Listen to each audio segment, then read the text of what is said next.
తెలుగుదేశం పార్టీకి జనసేన ఎఫెక్ట్ అయితే గట్టిగానే తగిలింది. అయితే జనసేనకి తెలుగుదేశం పార్టీ ఎఫెక్ట్ ఇద్దరూ కలిసిపోవడం వలన పోటీ చేయగలిగినటువంటి వాళ్ళు లేరు. కలిసిపోవడం వల్ల ఆశ ఎక్కువైంది జనసేన వాళ్ళకి.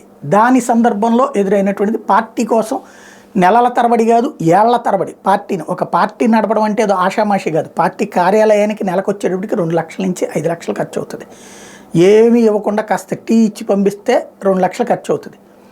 అదే టిఫిన్లు బిర్యానీలు పెడితే 5 లక్షలు అవుతుంది.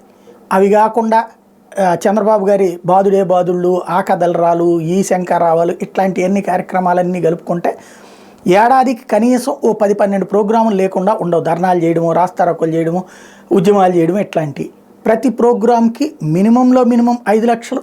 అదే చంద్రబాబు గారు, లోకేష్ గారు ఇట్లాంటి వాళ్ళు వచ్చినప్పుడు కనీసం 50-60 లక్షల రూపాయలు ఖర్చు. బిర్యానీలు, మందు, ట్రాన్స్పోర్టేషను ఇవన్నీ కలిపితే ఇట్లాగా ఈ ఏడాదికి అట్లీస్ట్ 1 కోటి, మ్యాక్సిమం 4-5 కోట్లు ఖర్చు పెట్టుంటారు.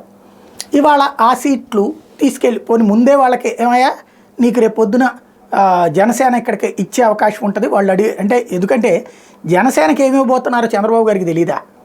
వాళ్ళని కన్విన్స్ చేసి ముందు నుంచి మీరు ప్రిపేర్ అవ్వండి అంటే బాగానే ఉండేది.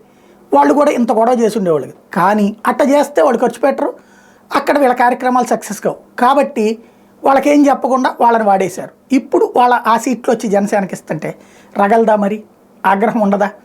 ఆవేశం ఉండదా? కాబట్టి ఈ గొడవ నడుస్తూనే ఉంటుంది. ఇది పరిష్కారం ఎంతో అంటే జనసేన ఎఫెక్ట్ అనాలా, చంద్రబాబు నాయుడు గారి ఎఫెక్ట్ అనాలా అన్నది ఎవరి ఆలోచన వాళ్ళదే.